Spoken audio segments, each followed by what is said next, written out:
Greater Noida में बसे एक छोटे से गांव सुनपुरा में सन 2016 से संचालित है संस्थानम अभय दानम, एक ऐसी संस्था जिसमें मूक प्राणी एवं असहाय पशु पक्षियों के पालन पोषण से लेकर चिकित्सा तक की उत्तम व्यवस्था की जाती है। संस्था में उपस्थित चिकित्सक एवं अन्य सदस्य दिल्ली एनसीआर एवं अनेक क्षेत्रों से 24 घंटे असहाय पशु पक्षियों का रेस्क्यू कर जीवन दान देने का नेक कार्य कर रहे हैं। संस्था में ज्ञान दानम गुरुकुल भी चलाया जा रहा है, जहां छोटे बच्चों को लौकिक शिक्षा के साथ जैन धर्म एवं जीवन उपयोगी संस्कार भी दिए जा रहे हैं। शिक्षा ही नहीं बल्कि बच्चों के रहने एवं खाने की भी निःशुल्क व्यवस्था की जाती है। इनके साथ ही संस्थान में औषधानम आयुर्वेदिक एवं प्राकृतिक चिकित्सा केंद्र में चिकित्सकों के परामर्श से लोगों का उपचार निःशुल्क किया जाता है। संस्था में हथकरघा एवं हस्तशिल्प प्रशिक्षण केंद्र भी संचालित है, जिसमें युवाओं को विभिन्न कलाओं का निःशुल्क प्रशिक्षण प्रदान किया जा रहा है। सन 2017 में इस परिसर में श्री दिगंबर जैन मंदिर की स्थापना भी की गई, जहां अरिहंतगिरी तमिलनाडु से लाई गई मूलनायक भगवान शांतिनाथ की मनोहारी प्रतिमा लगभग 500 वर्ष प्राचीन है। प्रतिमा इतनी निराली है कि हर कोई इन पर मोहित हो जाता है। मंदिर जी में प्रतिदिन प्रभु का अभिषेक, शांति धारा एवं पूजन होता है। वर्तमान में पशुजन्य दुग्ध पदार्थ क्रूरता मुक्त न होने के कारण यहाँ अभिषेक हेतु वनस्पति जन्य विकल्पों जैसे कि नारियल जल, पुष्प एवं फलों के रसों का प्रयोग किया जाता है।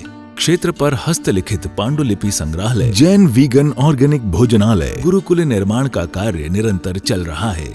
यदि आप भी ऐसे मनमोहक स्थान संस्थानम अभयदानम के किसी भी कार्य एवं क्षेत्र में सहयोग देना चाहते हैं तो संपर्क करें 9868356946 9329322040।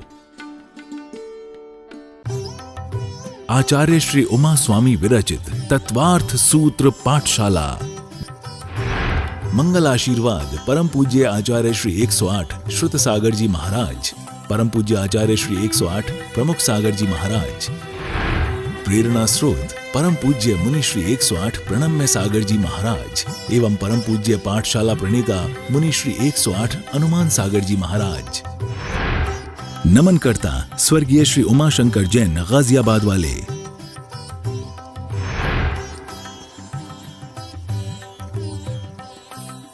जय बोलिए महावीर भगवान की, जय बोलिए अनंतानंत सिद्ध परमेष्ठी भगवानों की, जय बोलिए तत्वार्थ सूत्र प्रणेता आचार्य श्री उमा स्वामी जी महाराज की, जय बोलिए इसके प्रथमाचार्य श्री चारित्र चक्रवर्ती शांति सागर जी महाराज की, जय बोलिए आचार्य भगवान श्री विद्यानंद जी मुनिराज की। सभी को जय जिनेन्द्र, जय दुजड़ंदो। हम लोग तत्वार्थ सूत्र की कक्षाएं प्रतिदिन कर रहे हैं। 30 कक्षाएं पूरी हो चुकी हैं और आज आपकी 31वीं कक्षा है। अब हम प्रतिदिन की भांति अगला सूत्र प्रारंभ करने से पहले अब तक जो द्वितीय अध्याय में हमने सूत्र किए हैं उनको याद करने का प्रयास करेंगे। सबसे पहले सभी लोग तत्वार्थ सूत्र का जो मंगलाचरण है उसको मिलके करेंगे। मोक्ष मार्गस्य नेतारं भेतारं कर्म भूभृतां ज्ञातारं विश्वतत्त्वानां वन्दे तद्गुणलब्धये, वन्दे तद्गुणलब्धये, वन्दे तद्गुणलब्धये। अब दूसरा अध्याय आप निकाल लीजिए। अब तक जो 32 सूत्र हमने किए हैं उनको याद करने का प्रयास करेंगे। औपशमिक छायकौ भावौ मिश्रस्य जीवस्य स्वतत्वमोदिगैक पारणामिकौ च द्विनवाष्टादशैकविंशति त्रिभेदा यथाक्रमं सम्यक् चारित्रे ज्ञान दर्शन दान लाभ भोगोपभोग वीर्याणि च ज्ञानाज्ञान दर्शन लब्धैश्चतुस्त्री त्रिपंच भेदा सम्यक चारित्र संयमा संयमाश्च गति कषाय लिंग मिथ्या दर्शना ज्ञाना संयता सिद्धलेश्चाश्चतुस्त्रयी कैक षड भेदा जीव भव्या भव्यत्वानि च उपयोगो लक्षणम सद्विधो अष्ट चतुर्भेद संसारिणो मुक्ताश्च समनस्का मनस्का संसारिणस्त्र स्थावरा प्रत्यप्त्यप तेजो वायु वनस्पतयः स्थावरा द्विन्द्रियादयस्त्रसः पंचेन्द्रियाणि द्विविधानि निवृत्त्युपकरणे द्रव्येन्द्रियम् लब्ध्युपयोगौ भावेन्द्रियम् स्पर्शन रसन घ्राण चक्षु श्रोत्राणि स्पर्श रस गंध वर्ण शब्दास्तदर्था श्रुतम इंद्रियस्य वनस्पत्यन्तानामेकम् क्रमी पिपीलिका भ्रमर मनुष्यादीनामेकैक वृद्धानि संगिनः समनस्का विग्रहगतौ कर्मयोगः अनुश्रेणी गति अविग्रहा जीवस्य विग्रहवती च संसारिणः प्राक चतुर्भ्य एक समया विग्रहा एकम द्वौ त्रीन्वाना हारकः सम्मूर्छन गर्भोपपादा जन्म सचित्त शीत संवृता सेतरा मिश्राश्चैक शस्त्र ध्योनयः। इस प्रकार से हमने 32 सूत्र किए। प्रतिदिन इस प्रकार से आप अभ्यास करेंगे तो वह समय दूर नहीं आएगा जब आपको सारे सूत्र कंठस्थ भी हो सकते हैं। अपना अभ्यास निरंतर हमें जारी रखना है। कल जो हमने सूत्र किए थे उसका जल्दी से रिवीजन कर लेते हैं। हमने विग्रह गति का वर्णन कल से पिछली क्लास में किया था। जब मृत्यु के उपरांत एक शरीर छोड़कर के जीव दूसरे शरीर को ग्रहण करता है तो उसके बीच की जो गति होती है उसको विग्रह गति कहते हैं। उस सेकंड का भी असंख्यात्मक भाग होता है। एक समय, 2 समय और 3 समय तक मैक्सिमम वो मोड़ ले सकती है आत्मा, और चौथे समय में नियम से कहीं ना कहीं उत्पन्न हो जाती है। तो अनाहारक और आहारक का वर्णन हमने देखा था कि जब वो मोड़ वाले समय में है तो उस समय वो जीव कैसा होता है, अनाहारक होता है, यानी कि वातावरण से अपनी योग्य जो पुद्गल परमाणु हैं उनको ग्रहण नहीं करता, जिससे उसके शरीर का निर्माण होता है। जैसे ही उस जीव का जन्म हो जाता है नया शरीर वो धारण कर लेता है और इमीडिएटली उसी समय वो वातावरण से आहार लेना प्रारंभ कर लेता है। फिर हमने ये जो आहारक अनाहारक देखा, जन्म देखा, विग्रह गति के बाद उसका जन्म हो गया। तो जन्म कितने प्रकार से हो सकता है हमने 31वें सूत्र में देखा था। कौन कौन से तरीके से उसका जन्म हो सकता है, सम्मूर्छन, गर्भ और उपपाद, यानी कि जब भी वातावरण में कोई भी ऐसी परिस्थिति बनी जैसे उसका तुरंत जन्म हो जाए जिसमें स्त्री पुरुष की कोई आवश्यकता ना रहे, तो ऐसे जन्म को क्या बोलते हैं, सम्मूर्छन जन्म। हमने देखा 1 इंद्रिय से लेके 4 इंद्रिय तक के जीवों का नियम से क्या होता है, सम्मूर्छन जन्म होता है। चाहे चींटी हो, मच्छर हो, छोटे छोटे कीड़े मकोड़े हो, मधुमक्खी इत्यादि, भंवर इत्यादि, ये सब 4 इंद्रिय तक के उड़ने वाले कीट पतंगे होते हैं। इन सब का सम्मूर्छन जन्म होता है। ठीक है। उसके बाद दूसरा जन्म हमने देखा गर्भज जन्म, जिसमें स्त्री और पुरुष की जरूरत पड़ती है। दोनों का संयोग होगा, स्त्री के रज और पुरुष का वीर का संयोग होने पर जो जन्म होगा उसको क्या बोला था, गर्भज जन्म। इसमें हमने इम्पोर्टेंट बात बताई थी कि गर्भज जन्म का मतलब ये नहीं है कि गर्भ से जो उत्पन्न हो, अंडे से भी कोई उत्पन्न होगा उसको भी गर्भज जन्म में ही लेंगे, क्योंकि स्त्री पुरुष दोनों होते हैं। जो बड़े जीव हैं, कई बार पक्षी इत्यादि हैं, सांप है, पक्षी है, बहुत सारे ऐसे जीव हैं जो अंडा देते हैं, तो उसमें भी क्या बोलते हैं, गर्भ जन्म के अंदर ही वो आता है। फिर तीसरा जन्म हमने लिया था उपपाद जन्म। उपपाद वर्ड कहाँ से आया? स्वर्गों में एक उपपाद शैया होती है जहां पर देवताओं का जन्म होता है। ऐसे पिछले जन्म में कर्म किए थे कि देवगति का उन्होंने बंद किया, तो देवता बनने से पहले क्या होगा? सीधे उनका वैक्रियक शरीर। अभी हम शरीरों की चर्चा आज के अध्याय में करेंगे, आज के जो सूत्र आने वाले हैं आगे के या कल के सूत्रों में। तो देवता और नारकियों का वैक्रियक शरीर होता है, वहां उपपाद शैया में वो उत्पन्न हो जाते हैं। देवता और नारकी नरकों के बिल में होते हैं, तो इसलिए उनको क्या बोलते हैं?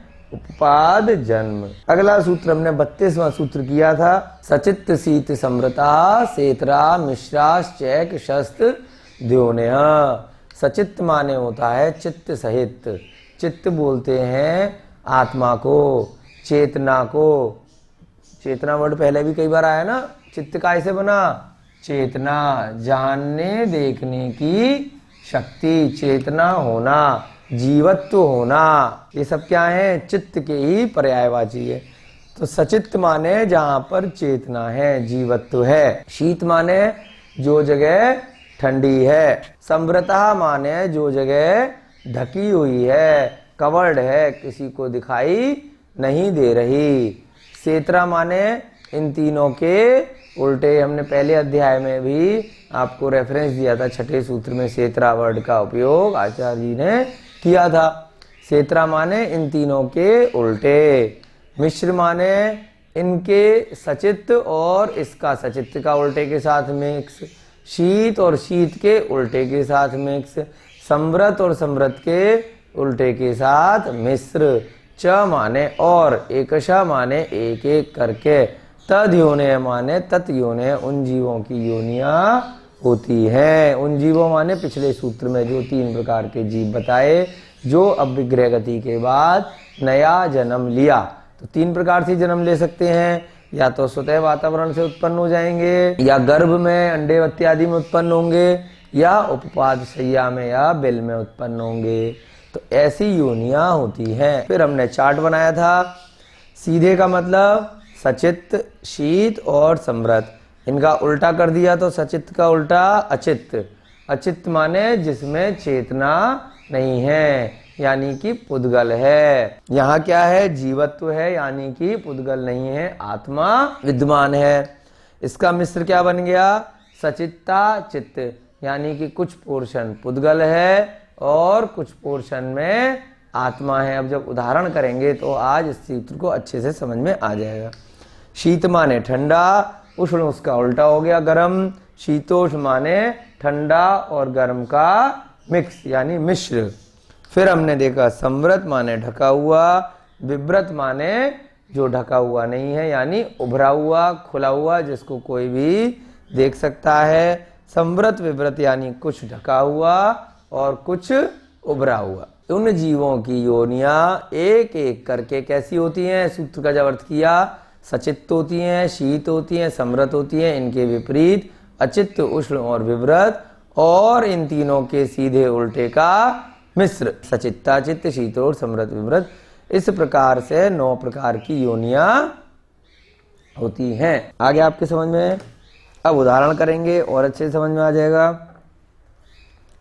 यहीं पर आप नोट में लिख सकते हैं कि विस्तार से योनियां 84 लाख होती हैं, है ना। मूल रूप से ये 9 प्रकार की योनियां होती हैं। अब 1-2 योनियों का, जैसे मनुष्य की योनि हो गई या फिर देवताओं की योनि हो गई, 1-2 उदाहरण से अपन समझते हैं कि किस प्रकार से आचार्य श्री यहाँ पर बताने का प्रयास कर रहे हैं कि चित्त क्या है योनि के अंदर और सचित्त क्या है, उसके साथ ही शीत कैसे बनाया और शीत का विपरीत उष्ण कैसे बना, फिर शीतोष्ण कैसे बना, उसके बाद ढकी हुई योनि का क्या मतलब है, उभरी हुई का क्या है जन्म का रेफरेंस में, और फिर कुछ ढका कुछ उभरा का उदाहरण से समझेंगे तो बहुत आसानी से आपको समझ में ये सूत्र आ जाएगा। पहले यहाँ पे लिख सकते हैं आप, विस्तार से योनिया 84 लाख होती है। संक्षेप में सूत्र के माध्यम से कितनी है? 9 प्रकार की योनियां है। जब विस्तार से जाएंगे तो योनियां 84 लाख प्रकार की होती है। उसकी भी जब चर्चा आगे यदि आएगी तो वो भी आपको किस प्रकार से मनुष्य की कितनी योनियां हो सकती हैं, देवताओं की टोटल कितनी हो सकती हैं, वनस्पति की, पृथ्वी काय की, 5 प्रकार के स्थावर की योनियां कैसे कैसे हो सकती हैं, वो सब भी आपको जब रेफरेंस आएगा तब उसमें करा दिया जाएगा। चलिए अब इसका उदाहरण लेते हैं। मनुष्यों से लेके चलते हैं। पहले एक उदाहरण अपन देवता का लेंगे, नारकियों का, और फिर मनुष्यों का। देवताओं का ले लेते हैं। उदाहरण के तौर पे पहला उदाहरण हम लेंगे देवताओं का। उससे आपको ये चित्त अचित्त ये सारा अच्छे से समझ में आ जाएगा कि क्या मतलब। देवताओं की योनि का अब आप सोच के बताइए। थोड़ा बहुत रेफरेंस आपको उत्पात सैया का कल दिया था कि उत्पात सैया कैसी होती है? रत्नमयी होती है ना। और स्वर्गों में एक शैया होती है जहां पर देवताओं का जन्म होता है। प्राकृतिक वातावरण में स्थित है। यहाँ बहुत सुंदर हसमुख प्रतिमाएं, नेमिनाथ भगवान की, मुनीश्वरत्व भगवान की दर्शन करके मन प्रफुल्लित हो जाता है।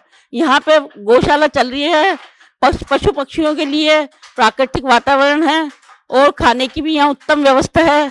बहुत ही अच्छा लगा, बार बार आने का मन कर रहा है। तीर्थंकर लेनी आना चाहिए। सभी जैन बंधु यहाँ पधारे और दर्शन करके अपने आप को कृतार्थ माने, धन्य माने। नदी के अंदर से ये प्रतिमा निकली है, ये पूरा मंदिर नदी में से निकला है। आप सभी को यहाँ के दर्शन करने चाहिए और जरूर से आना चाहिए। यहाँ पे गौशाला और हथकरघा का काम भी चलता है और बहुत ही अतिशयकारी प्रतिमा है, बहुत ही सुंदर, जिसको देखते ही मन ऐसा करता है कि बार बार यहाँ मंदिर आए और बार बार दर्शन करें। प्रतिमा इतनी अतिशयकारी है कि दोबारा वापस मंदिर फिर दर्शन करने आए हम लोग।